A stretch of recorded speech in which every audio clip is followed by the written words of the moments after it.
Please welcome the founding members of the Board of Peace. The Minister of the Prime Minister's Court of the Kingdom of Bahrain.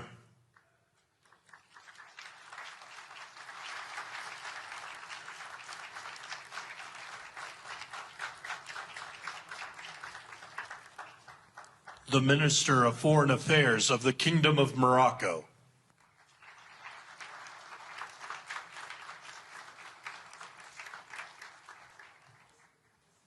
The President of the Argentine Republic.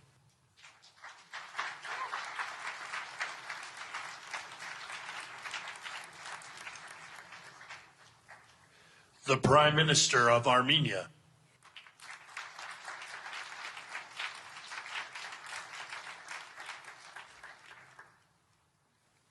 The President of the Republic of Azerbaijan.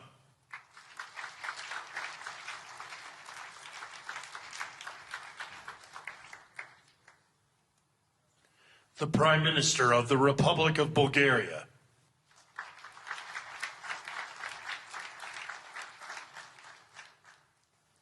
The Prime Minister of Hungary.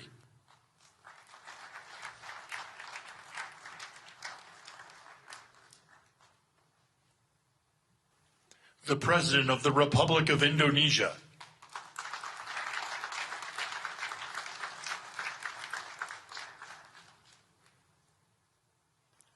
The Deputy Prime Minister and Minister of Foreign Affairs and expatriates of the Hashemite Kingdom of Jordan. The President of the Republic of Kazakhstan.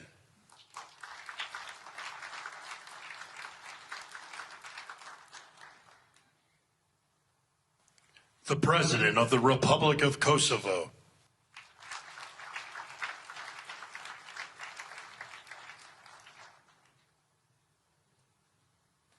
The Prime Minister of the Islamic Republic of Pakistan.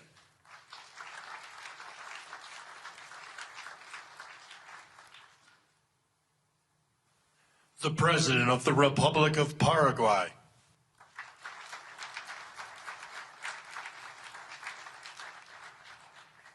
The Prime Minister and Minister of Foreign Affairs of the State of Qatar.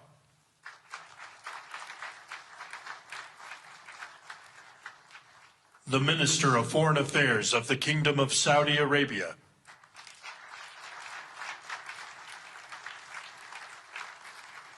The Minister of Foreign Affairs of the Republic of Turkey.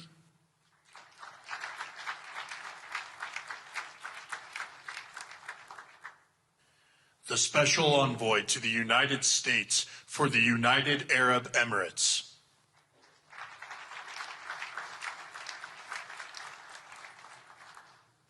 The President of the Republic of Uzbekistan.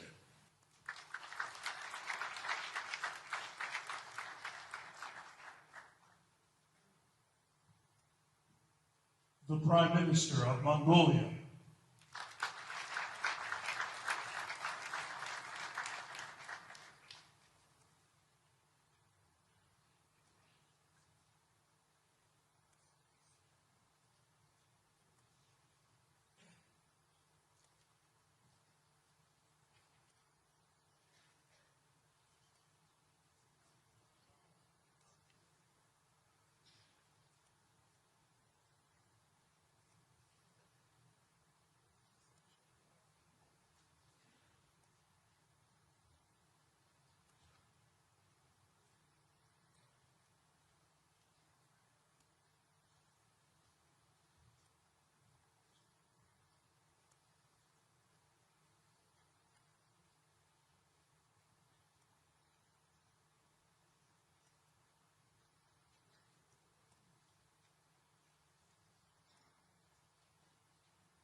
Please welcome the Chairman of the Board of Peace, the President of the United States of America, Donald J. Trump.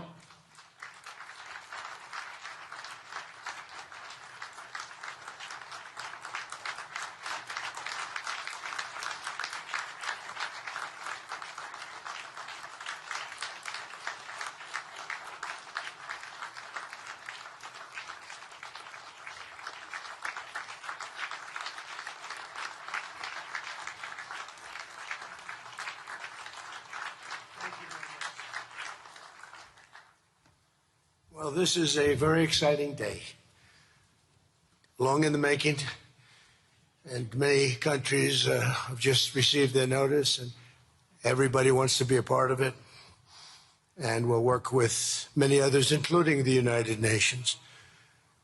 But I want to thank you all for being here. Yesterday we had an incredibly successful visit with many of the world's top business leaders, the best, the biggest, most successful, and foreign heads of state. And now we have one of the most important meetings of all, the official formation of what is known as the Board of Peace.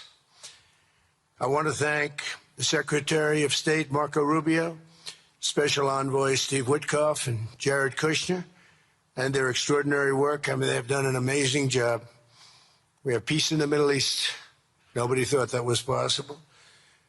We've settled 8 wars, and I believe another one's coming pretty soon. You know what that is? The one that I thought was going to be an easy one has turned out to be probably the most difficult. Last month, 29,000 people died, mostly soldiers, Ukraine, Russia. Think of that, 29,000, 27,000 in the month before, 26,000 in the month before that. It's terrible. But we have meetings and we think we're making a lot of progress.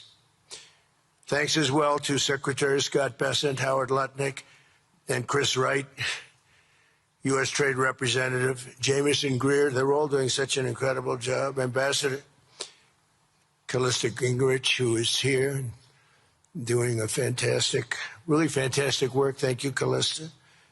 And many other members of my administration who are so committed to peace, and they're also committed to great success.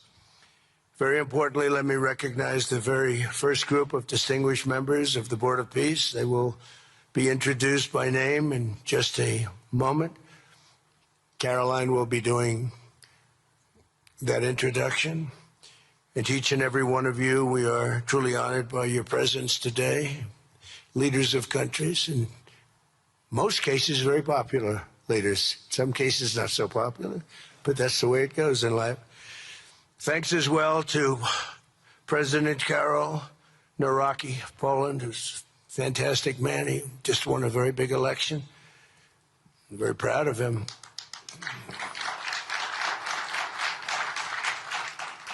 Amazing. Along with former Prime Minister of the United Kingdom, Tony Blair. Thank you, Tony, for being here. We appreciate it. And members of the Board of Peace Executive Board, great group. This week marks the 1-year anniversary of my second inauguration as president. No administration in history has achieved such a sweeping turnaround in 12 months' time at home and abroad. We have a tremendous mandate. We won the popular vote by millions. We won every swing state to 7. They were saying, can he win all 7? Is it possible? Because it's not done. And we won all 7. We have a great mandate back at home. As I said yesterday, the U.S. economy is booming with virtually no inflation. It was 1.2% for the last 3 months. And we inherited the worst inflation in the history of our country. And we have economic growth now of 5.4%, looks like. And I think that number can double and triple if we do the right things and if we change thinking so that if you announce good numbers, the markets go up, instead of if you announce good numbers, the market goes down because everybody tries to kill it by lowering or raising interest rates depending on the situation. When America booms, the entire world booms. And we have secured commitments for over $18 trillion in new investment coming into our country, which is a record by many times over, not just by a little bit, by many times. There's no country ever in history that's gotten anywhere near that number. Slashed our trade deficit by 77%. This is in 1 year. Yesterday was 1 year. And signed historic trade deals with nations from all over the globe. Today, the world is richer, safer, and much more peaceful than it was just 1 year ago. We put out all those fires. A lot of people didn't know, including me, that some of those wars were going on. And some of them were going on for, in one case, 32 years, in another case, 35 years, and another one, 37 years. We were very happy to stop the war that had started with India and Pakistan, two nuclear nations. And I was very honored when the Prime Minister of Pakistan said President Trump saved 10 and maybe 20 million lives by getting that stopped just before bad things were going to happen. As president, I ended those 8 wars in 9 months, including Cambodia and Thailand. And by the way, many of the leaders are here. Kosovo and Serbia, the Democratic Republic of the Congo and Rwanda, Pakistan and India, Israel and Iran, Egypt and Ethiopia. We're working on that right now. I met yesterday with a very good general and a very good leader of Egypt. We're working on a dam that was built which precludes the Nile River from getting water. It's a little tough situation, but we'll get that settled. I really had it just about settled in my first term, and then we had a rigged election. Took me out of commission for a little while, but here I am back. We'll get it settled. But it's a pretty tough situation. A dam was built and the water doesn't come down to the Nile. When I think of Egypt, I think of the Nile, but I think of the Nile with water in it. Armenia and Azerbaijan, who, I mean, a lot of these leaders have become my friends. They've become my friends. They're here. And of course, the war in Gaza, which is really coming to an end.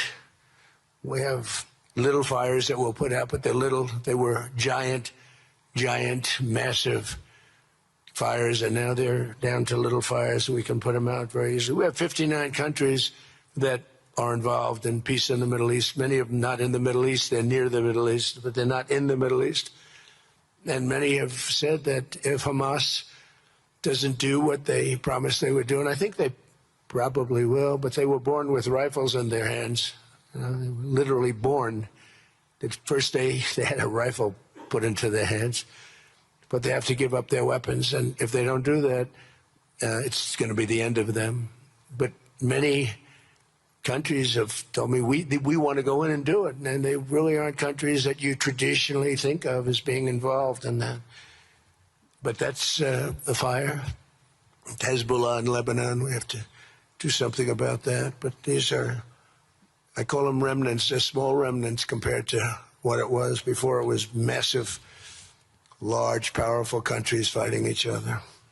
In another great victory for the ultimate goal of peace, in June, we obliterated Iran's nuclear enrichment capacity with Operation, we call it Operation Midnight Hammer. It was midnight, it was dark, no moon, and every single one of those bombs from the B-2 bombers hit the air shafts and went deep into the earth and totally obliterated everything that they were doing. They were 2 months away from having a nuclear weapon. Can't let that happen. And Iran does want to talk, and we'll talk. We've also hit ISIS in Syria, and very strongly, as you know. In my first administration, I took out al-Baghdadi, the founder of ISIS, and he was trying to start it up again because due to the tremendous talent of General Raisin Kane, as I call him, he wiped out ISIS in a period of 3 weeks in my first term. You know, we had a great first term, but the second term is, I think, blowing it away, actually. But we took out ISIS, and we had, it was gone, but during the Biden administration, it formed again a little bit. We hit it very hard in Syria. And Syria, by the way, I spoke with the president, is making a lot of progress, tremendous progress, actually. We're very happy about that. We took off all sanctions, which gives them a chance to breathe. And he is working very, very hard, and I think he's going to put it all together. So many things are happening, many good things. Threats to Europe and America, the Middle East, and other places are really calming down. It's a lot different than it was just 1 year ago. Just 1 year ago, the world was actually on fire. A lot of people didn't know it.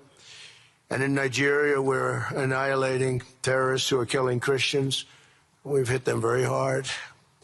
They've killed thousands and thousands of Christians. What's that all about? Much of this unprecedented success is possible because I rebuilt our military in my first term, and now we're making it even stronger. We have a budget of over $1 trillion this year, and next year we're going to $1.5 trillion.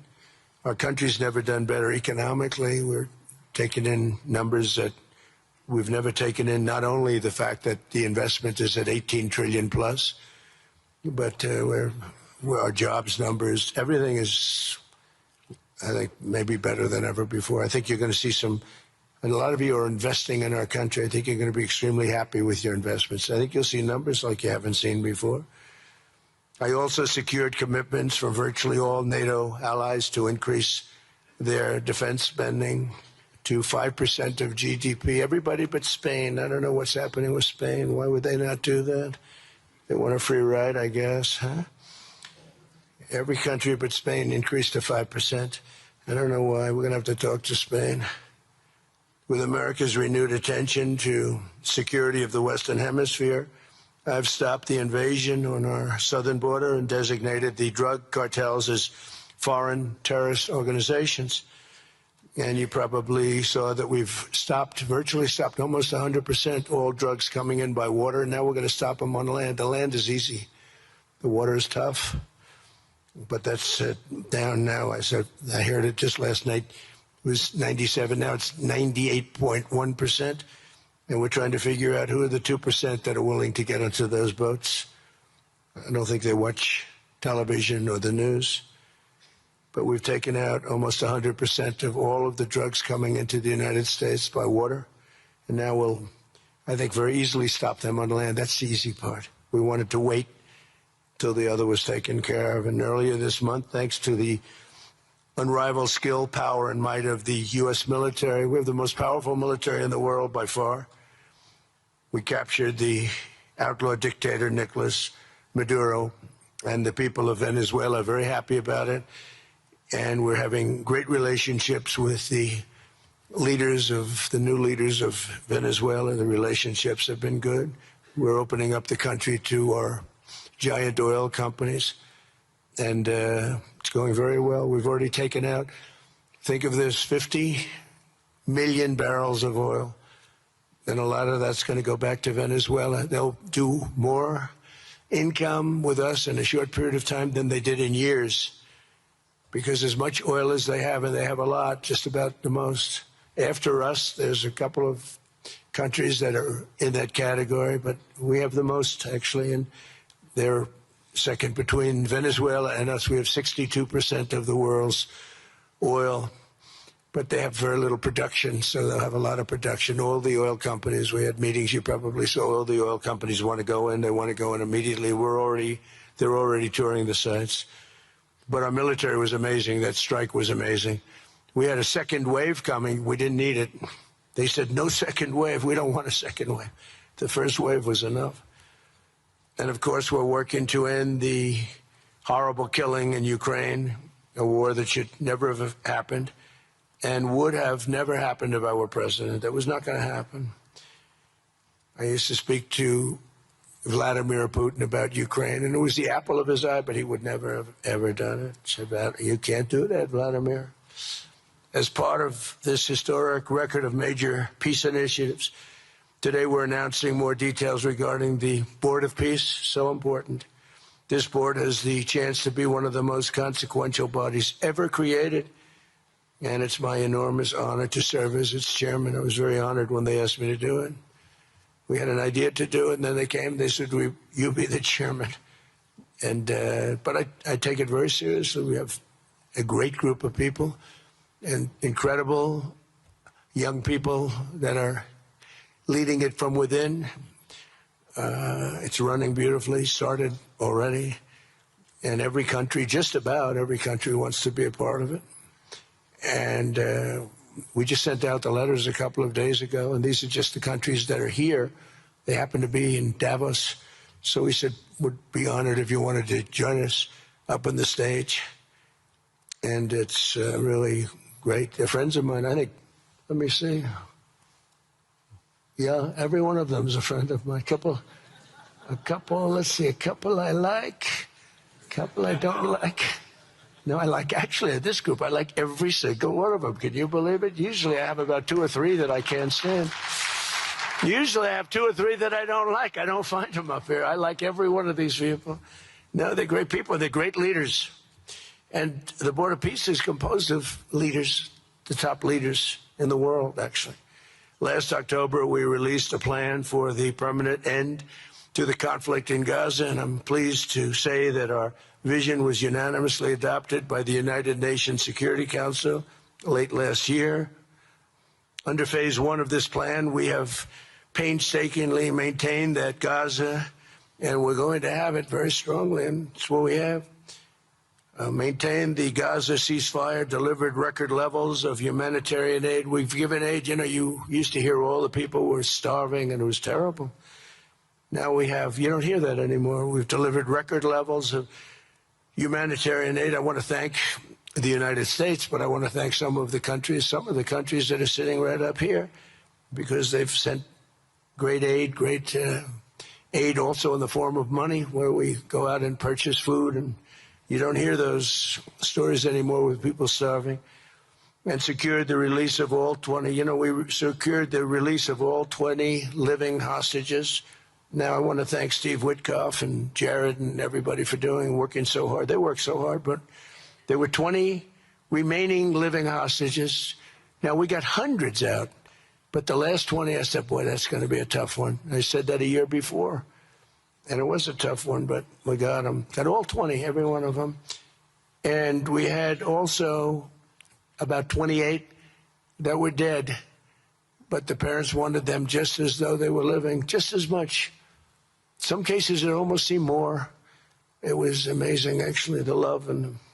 But their boy had been killed in just about all cases, young men.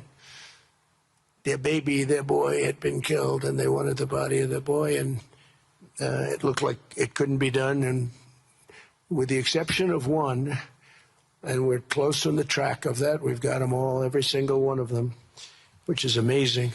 It's a rough job. That was a rough job.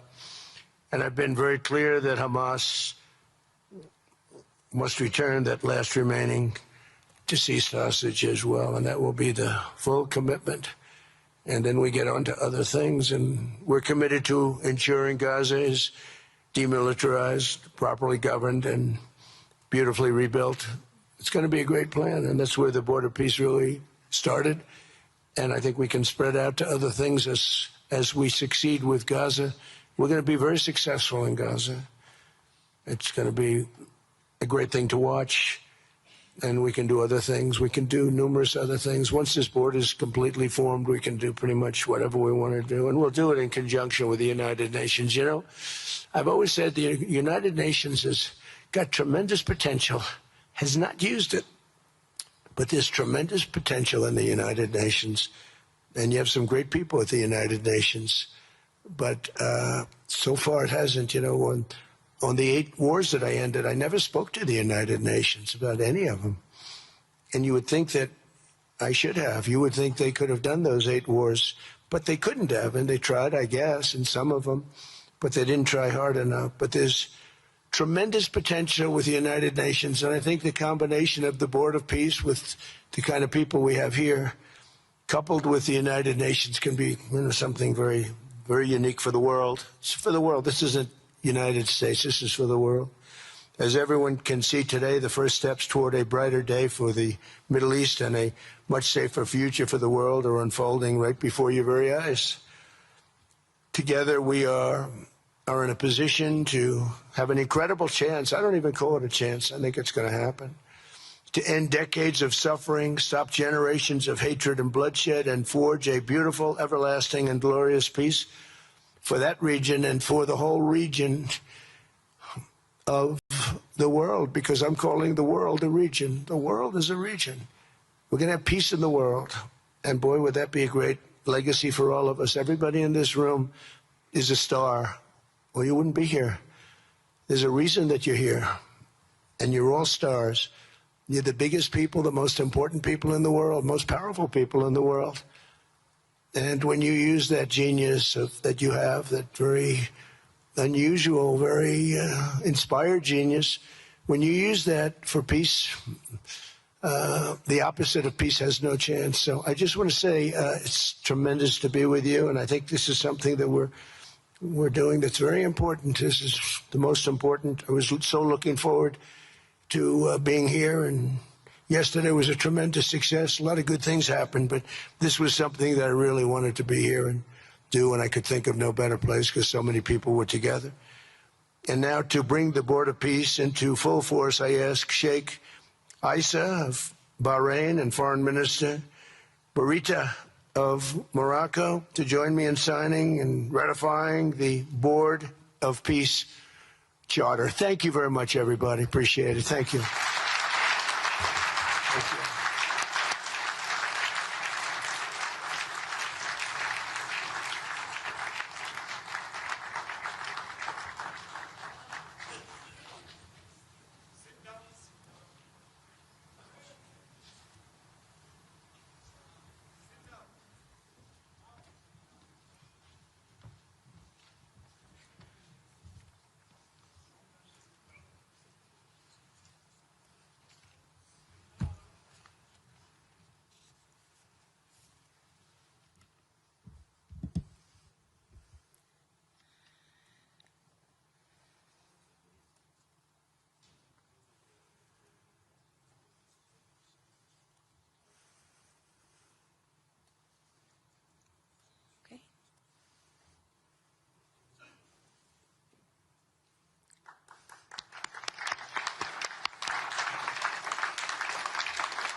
Congratulations, President Trump. The Charter is now in full force, and the Board of Peace is now an official international organization.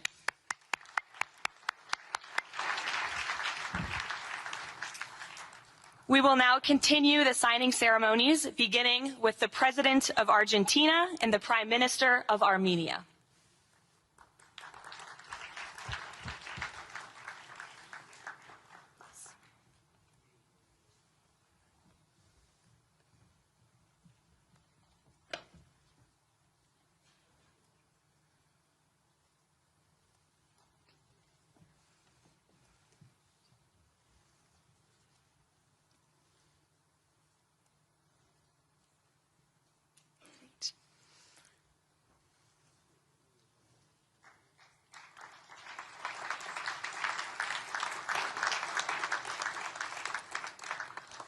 Next up, the President of the Republic of Azerbaijan and the Prime Minister of the Republic of Bulgaria.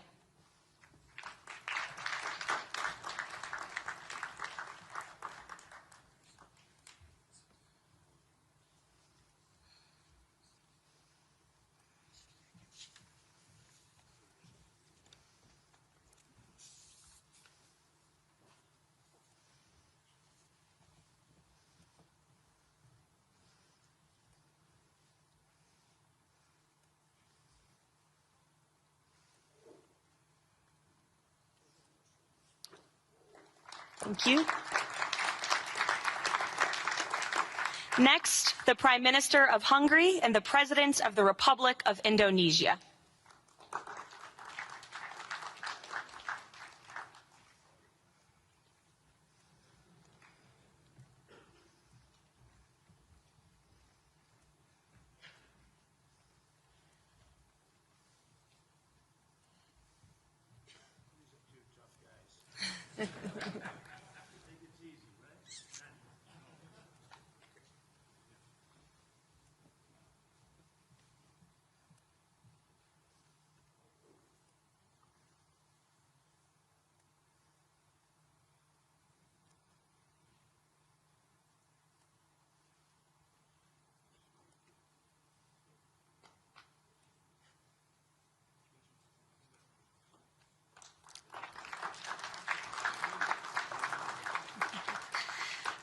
Next, the Deputy Prime Minister of the Kingdom of Jordan and the President of the Republic of Kazakhstan.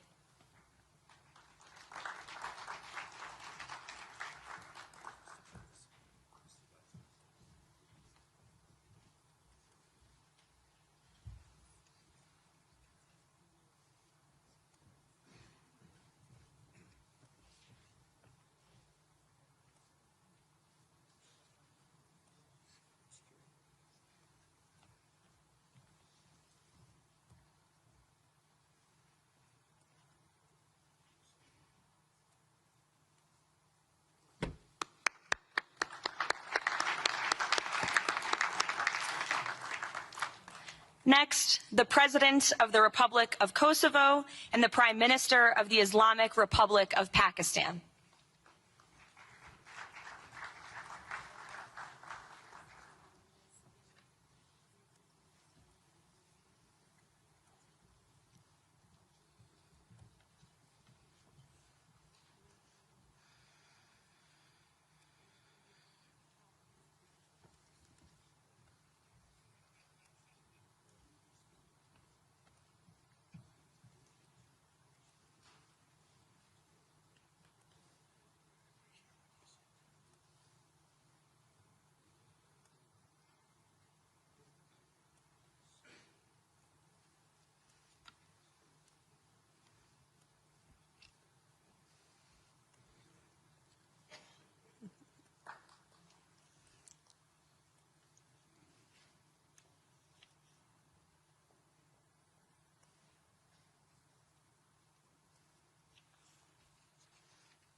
That's it.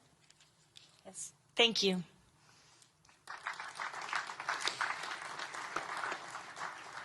Next, the President of the Republic of Paraguay and the Prime Minister of the State of Qatar.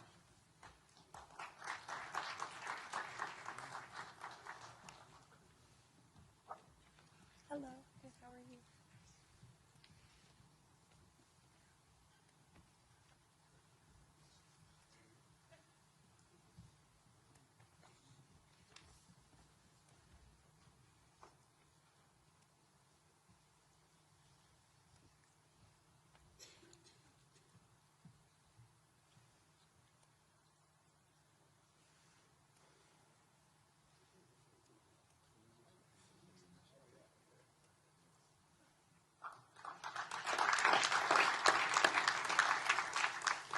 Next, the Minister of Foreign Affairs of the Kingdom of Saudi Arabia and the Minister of Foreign Affairs of the Republic of Turkey.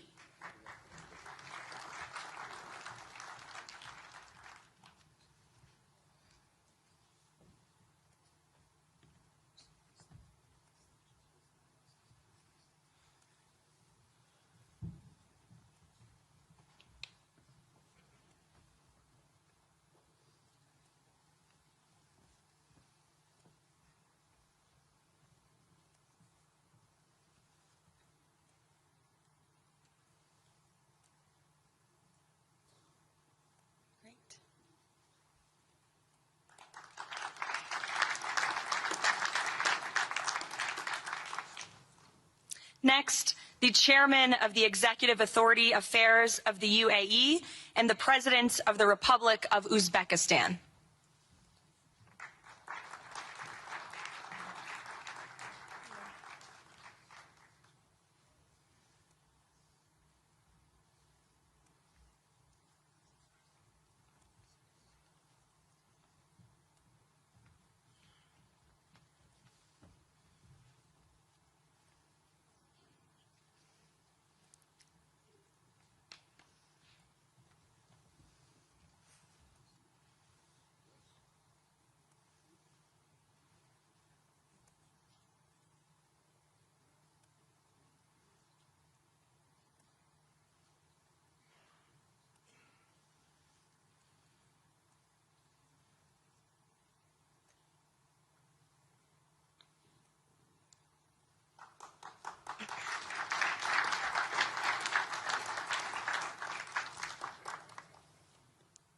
And last but not least, the Prime Minister of Mongolia.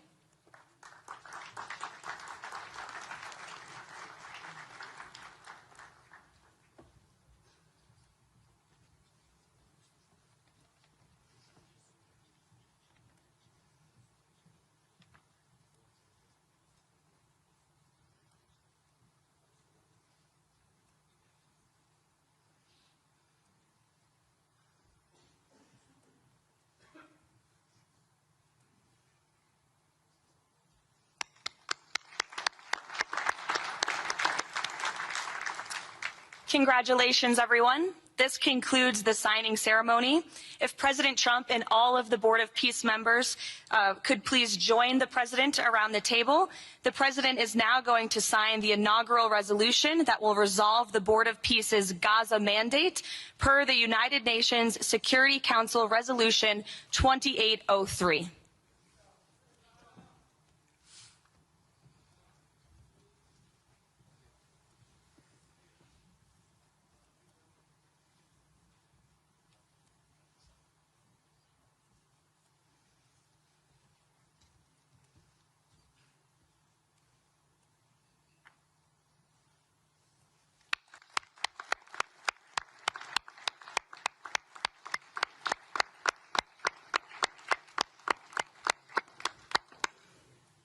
Congratulations.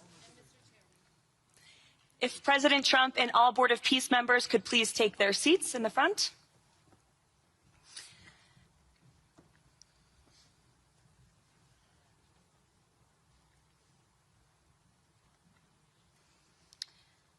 Now it is my honor to introduce the United States Secretary of State Marco Rubio, who will speak about President Trump and his accomplishments. Without further ado, Secretary Rubio.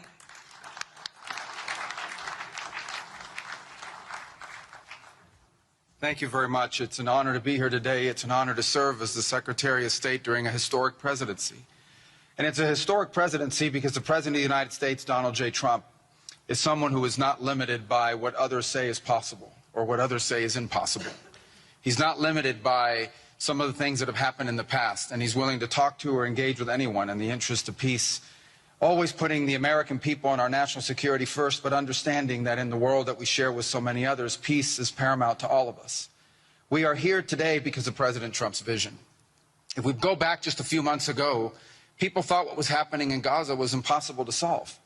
28 hostages that were dead, others that were still living, all these hostages that were being held. No one thought that that would ever come to a resolution without more fighting and more bloodshed along the way. In fact, frankly, many thought it was intractable. And sadly, many of the institutions that have served us well, in many cases, for the last 70 years, were unable to do anything about it.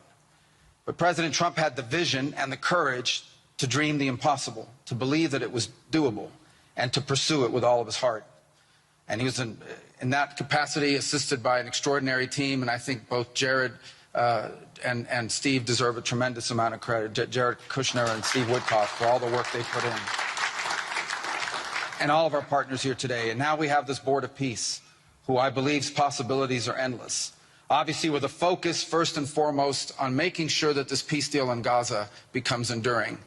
And I know this president has it as his highest priority and will give it everything he has to make sure that this is successful. I also want to acknowledge the extraordinary leaders that are here today. This is not just a Board of Peace, this is a Board of Action. Just like President Trump is a president of action.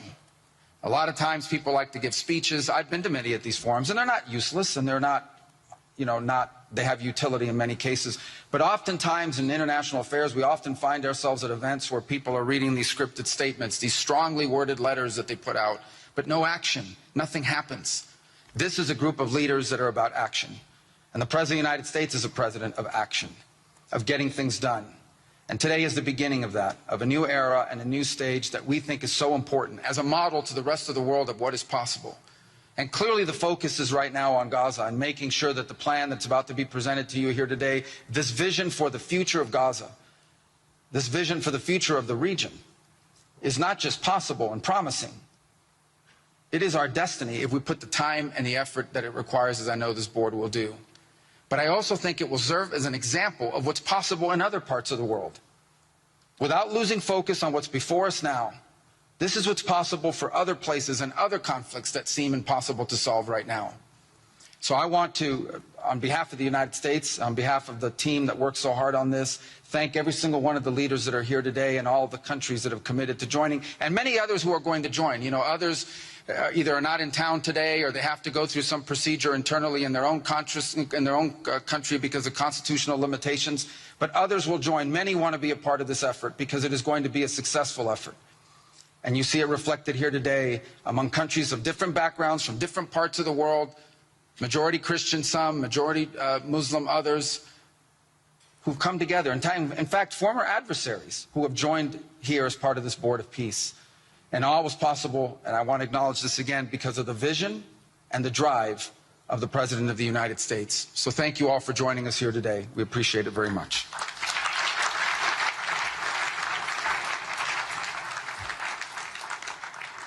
Thank you, Secretary Rubio.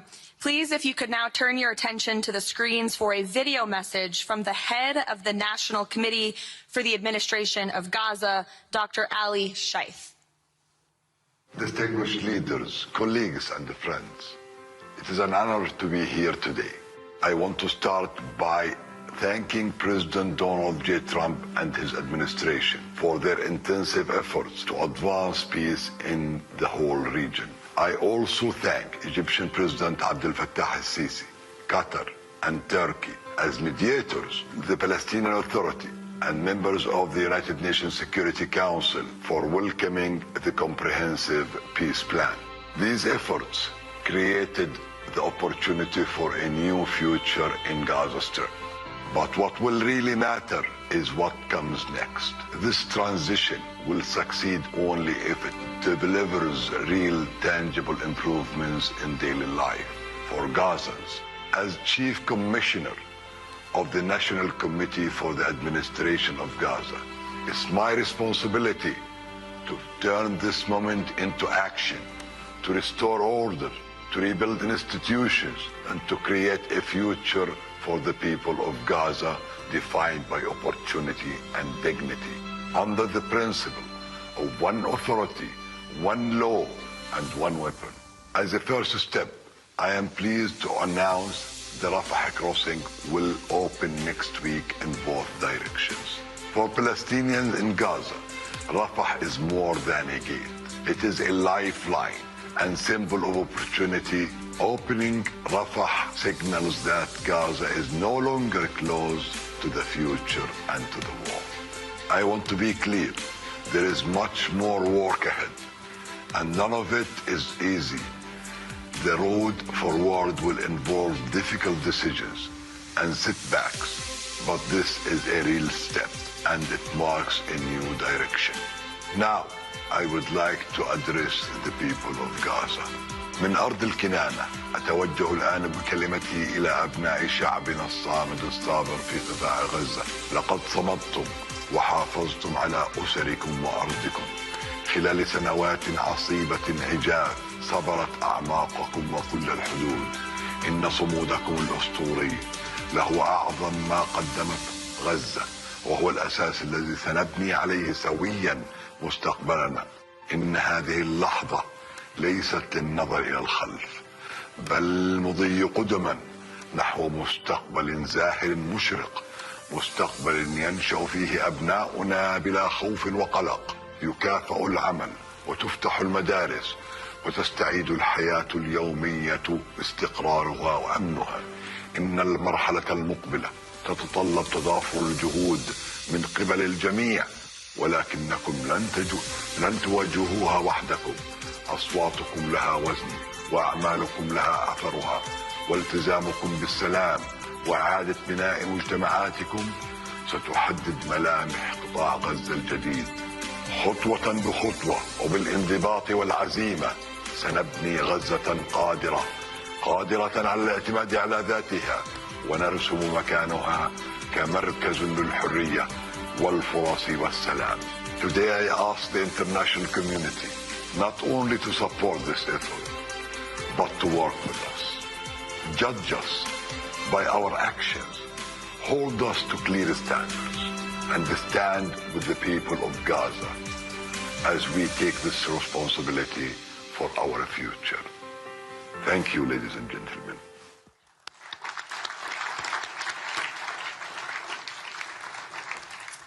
I now would like to welcome to the podium U.S. Special Envoy Steve Witkoff and Jared Kushner.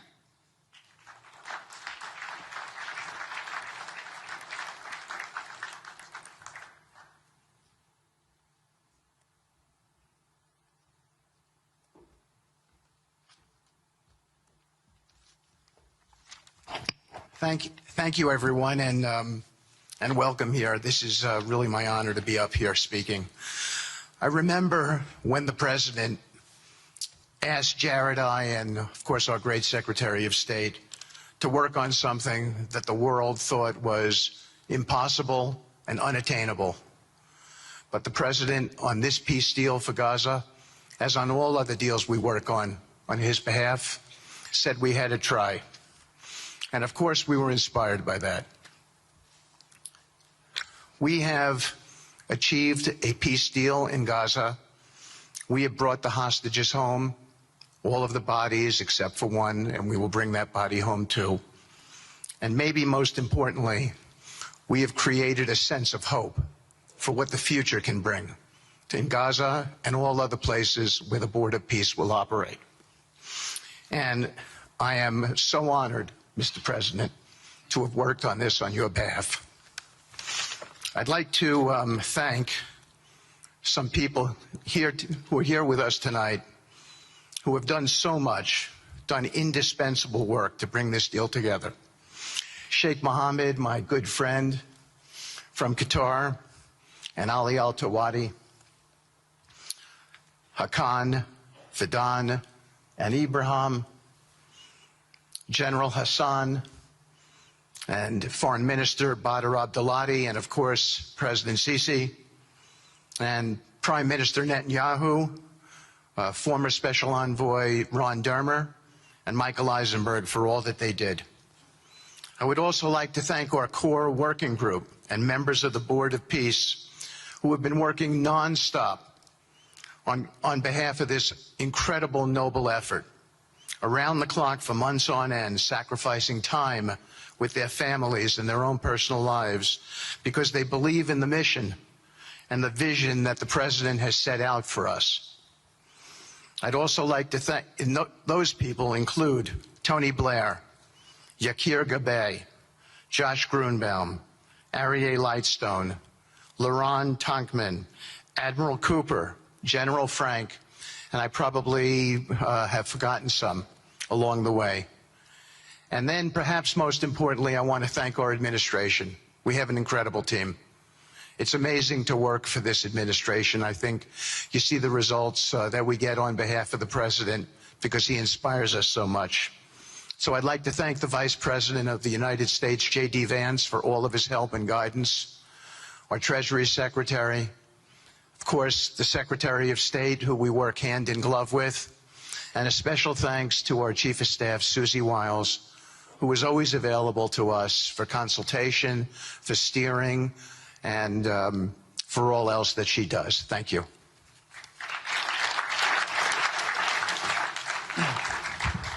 Thank you, Steve. And I have to say, one of the great honors for me of being able to work on this has been working with Steve, who really is as brilliant as he is. His heart is tremendous. He's a lot of fun to be with. And even in some of these, very difficult moments where we didn't think things were happening, working together really was an amazing treat. I'm going to go now today just through a couple quick slides just to show you the progress that's been made in the last couple months. It was just over 100 days ago that we got the final deal done, and everyone was celebrating and joyous about the hostages coming home and the end to this long war that nobody thought was possible. And Steve and I were panicking, saying, what do we do next? How do you implement peace? And as you guys know, peace is a different deal than a business deal because you're changing a mindset. And in Israel, there was 2 years of very intense war. For the people in Gaza, there was more than just 2 years of war. They had 20 years of hopelessness, being ruled by a terrorist organization. For the people in the Middle East, their hearts were pulled by this. And throughout the entire world, it really was weighing on us. And so we needed to think about, what do we do next? How do we change the habits? How do we change the behaviors? And we really got to work right away. And the team that Steve thanked, including the White House team and the team, the volunteers, it's really been an incredible effort, very entrepreneurial, and we really did it in the way. I've been working now with President Trump for 10 years on politics, and what continues to amaze me is that he always takes a first principles approach and says, what's the most optimal outcome? Aim for that. Whereas politicians are always focused on the downside or what could go wrong or how to make it a little bit better. He always says, aim for the best possible and, do your best to get there. And if everyone thinks it's impossible, that's even more reason why you should aim for it. And so really thank you for the leadership and the inspiration for doing this. And I think you'll see today we've achieved more than thought was possible. And our ambition is still to go for something, I think, better than most people think is possible as well. So let's see if these things work. They never usually work. Good. So quickly, I'll go through this 2-year war, 90,000 tons of munitions. There's over 60 million tons of rubble there, and tens of thousands of fatalities. Through the ceasefire, we were able to get to through the 20-point plan, ceasefire, release of hostages. Getting the UN resolution passed was a huge, huge effort, really thanks to Mike Waltz and the whole team there. They did an incredible job. And we've then, with the help of the UN, we've worked very, very well with them. This is why you need a new organization like the Board of Peace to work with the UN. I want to thank Tom Fletcher, did an incredible job of really getting it going. We've done historic humanitarian aid. Going forward, number one thing is going to be security. Obviously, we've been working very closely with the Israelis to figure out a way through de-escalation. And the next phase is working with Hamas on demilitarization, which I'll talk about in a second. But without security, nobody's going to make investments. Nobody's going to come, build there. We need investments in order to start giving jobs. We want to take these people. 85% of the aid of Gaza, 85% of the GDP of Gaza has been aid for a long time. That's not sustainable. It doesn't give these people dignity. It doesn't give them hope. And so we want to use free market economy principles. A lot of what President Trump spoke about that he's doing in America, we want to bring the same mindset, the same approach to a place like Gaza to give these people the ability to thrive and have a good life. Let's see. So on the aid, I mentioned the UN. So now people are talking about famine. 100% of the food needs are met, and that's been overabundance. The cost of goods have gone down tremendously. Over 55,000 trucks have gone in, and over 1.4 million pallets. And it's been the largest humanitarian effort done into a war zone that anyone's been able to tell us about. This really has been a great joint effort that everyone's been able to do, and so it's a great thing. We all just heard from Ali. We have been so impressed. Steve and I were speaking to him and the entire committee. Such bravery of these people to step up. And we've worked with the Palestinian Authority, who's been helping us as well. But this committee is the first time it's a technocratic, apolitical committee. I really want to thank the Arab partners for helping us select the right people to do this. And we just need to believe in them and support them. I put this up here. It's probably a little too small for me to read, but this is really important if you saw the mission statement. So Hamas's mission statement was, we need to destroy the state of Israel. That has not worked well for the people, as we've seen. Their mission statement is, we are committed to establishing security, restoring the essential services that form the bedrock of human dignity, such electricity, water, healthcare, and education, as well as cultivating a society rooted in peace, democracy, and justice, operating with the highest standards of integrity, transparency. So these are the basic things. Their goal is to have peace and to help their people, which is an obvious mission statement for a government, but actually fairly novel for Gaza. So we did a master plan. We brought in, I thank you, 𝗟𝗶𝘃𝗲, who's one of the most successful real estate developers and brilliant people I know. He's volunteered to do this, not for profit, really because of his heart. He wants to do this. And we've developed ways to redevelop Gaza. Gaza, as President Trump's been saying, has amazing potential, and this is for the people of Gaza. We've developed it into zones. In the beginning, we were toying with the idea of saying, let's build a free zone, and then we have a Hamas zone. And then we said, you know what, let's just plan for catastrophic success. Hamas signed a deal to demilitarize. That is what we are going to enforce. People ask us what our plan B is. We do not have a plan B. We have a plan. We signed an agreement. We are all committed to making that agreement work. There's a master plan. We'll be doing it in phasing. In the Middle East, they build cities like this in 2-3 million people. They build this in 3 years. And so stuff like this is very doable if we make it happen. Rafah will start with. This will show a lot of workforce housing. We think this could be done in 2-3 years. We've already started removing the rubble and doing some of the demolition.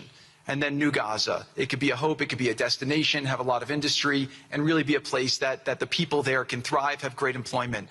Once this starts going, we think there should be 100% full employment and opportunity for everybody there. And we have a lot of data on what can be, but we think that this really gives the Gazan people an opportunity to live their aspirations. But it all starts with security, and it all starts with governance. Final note I'll just say on the Board of Peace, which is that all the lessons we're doing is we're basically studying the best practices from all over the world, and we're watching who does education the best, who does healthcare delivery the best. All of these things it's not secret IP. All this is IP that the Board of Peace is going to make public, and we want to encourage all the countries to be able to follow these best practices. A lot of the things that President Trump is doing in America, if they're working, we should all be copying them. If we find what's working in other countries, we should be copying them too. And so what the Board of Peace will have the ability to do if we're successful with Gaza is really show how do you do peace implementation, which is something that when we got this deal done, we didn't really find too much expertise or know-how on how to do it. So as we're creating this system, hopefully it's something that we can just document these learnings and make them available to all else who want to use them in the future.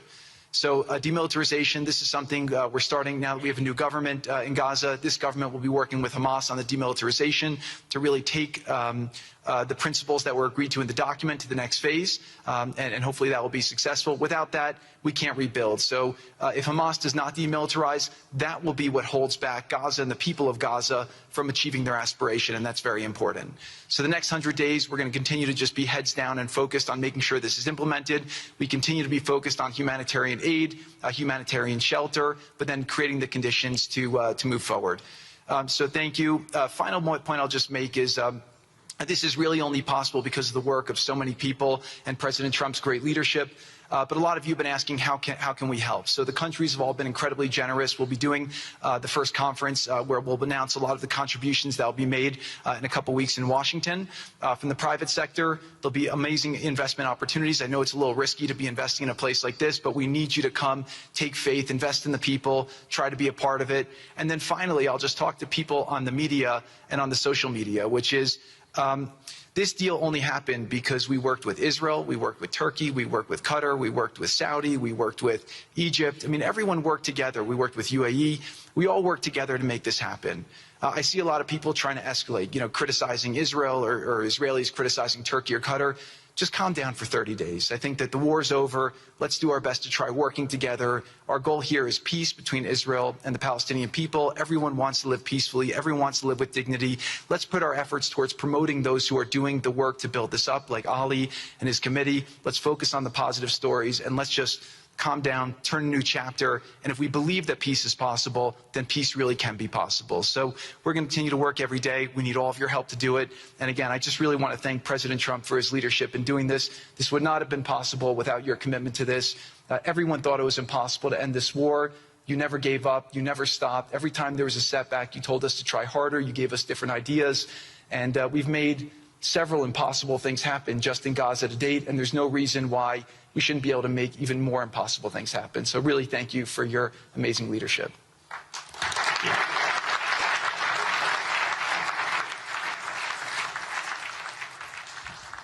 Thank you, Jared and Steve. Now I would like to introduce and welcome to the podium the High Representative for Gaza, 𝗟𝗶𝘃𝗲.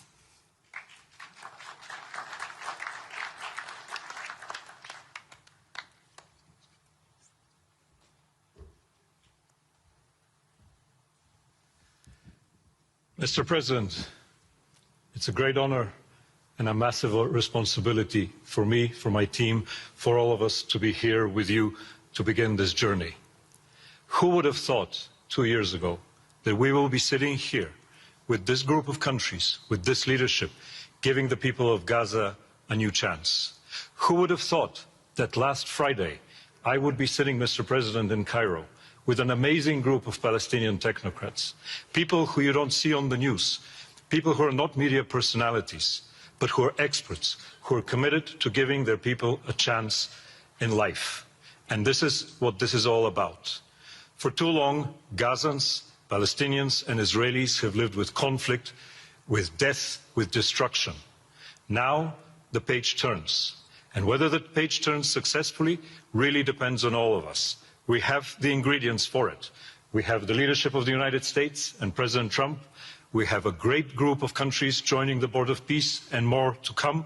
We have a fantastic Palestinian team on the ground, and we must make it work. Our partnerships are there, our plans are in place, and we need your support.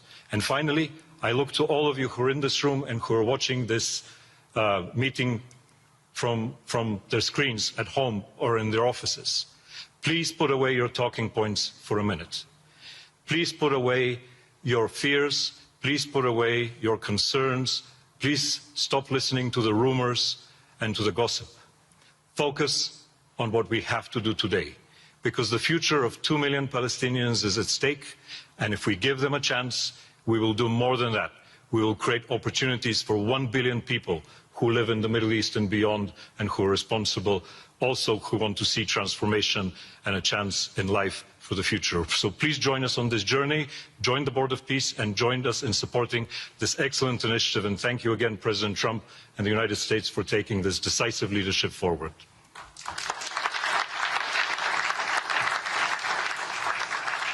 Thank you. President Trump, would you like to make some concluding remarks?